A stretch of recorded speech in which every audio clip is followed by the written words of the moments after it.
Jesus heals a demon-possessed man. So they arrived at the other side of the lake, in the region of the Gerasenes. When Jesus climbed out of the boat, a man possessed by an evil spirit came out from a cemetery to meet him. This man lived among the burial caves and could no longer be restrained, even with a chain. Whenever he was put into chains and shackles, as he often was, he snapped the chains from his wrists and smashed the shackles. No one was strong enough to subdue him. Day and night he wandered among the burial caves and in the hills, howling and cutting himself with sharp stones. When Jesus was still some distance away, the man saw him, ran to meet him, and bowed low before him. With a shriek he screamed, "Why are you interfering with me, Jesus, Son of the Most High God? In the name of God, I beg you, don't torture me!" For Jesus had already said to the spirit, "Come out of the man, you evil spirit."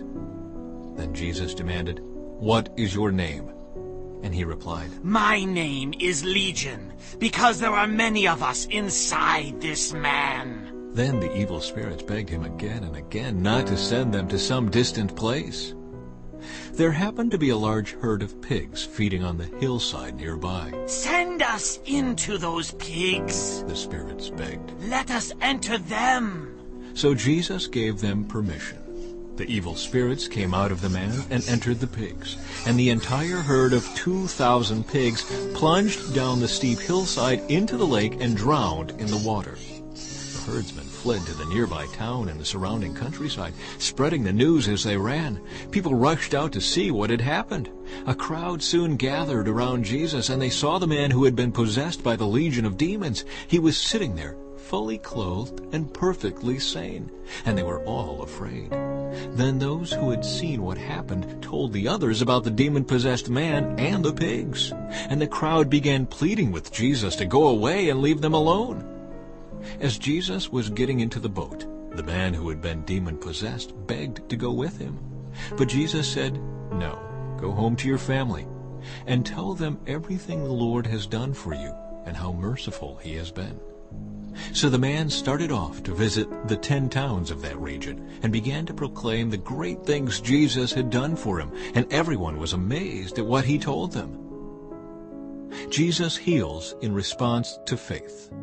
Jesus got into the boat again and went back to the other side of the lake, where a large crowd gathered around him on the shore. Then a leader of the local synagogue, whose name was Jairus, arrived. When he saw Jesus, he fell at his feet, pleading fervently with him. "My little daughter is dying," he said. "Please come and lay your hands on her. Heal her so she can live." Jesus went with him, and all the people followed, crowding around him. A woman in the crowd had suffered for 12 years with constant bleeding. She had suffered a great deal from many doctors, and over the years she had spent everything she had to pay them. But she had gotten no better. In fact, she had gotten worse. She had heard about Jesus, so she came up behind him through the crowd and touched his robe. For she thought to herself, "If I can just touch his robe, I will be healed." Immediately the bleeding stopped, and she could feel in her body that she had been healed of her terrible condition. Jesus realized at once that healing power had gone out from him. So he turned around in the crowd and asked, "Who touched my robe?" His disciples said to him, "Look at this crowd pressing around you. How can you ask who touched me?" But he kept on looking around to see who had done it. Then the frightened woman, trembling at the realization of what had happened to her, came and fell to her knees in front of him and told him what she had done. And he said to her, "Daughter, your faith has made you well. Go in peace. Your suffering is over." While he was still speaking to her, messengers arrived from the home of Jairus, the leader of the synagogue. They told him, "Your daughter is dead.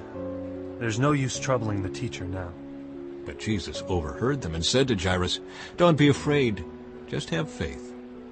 Then Jesus stopped the crowd and wouldn't let anyone go with him except Peter, James, and John, the brother of James. When they came to the home of the synagogue leader, Jesus saw much commotion and weeping and wailing. He went inside and asked, "Why all this commotion and weeping? The child isn't dead. She's only asleep." The crowd laughed at him, but he made them all leave, and he took the girl's father and mother and his 3 disciples into the room where the girl was lying. Holding her hand, he said to her, "Talitha kum," which means, "Little girl, get up." And the girl, who was 12 years old, immediately stood up and walked around. They were overwhelmed and totally amazed. Jesus gave them strict orders not to tell anyone what had happened, and then he told them to give her something to eat.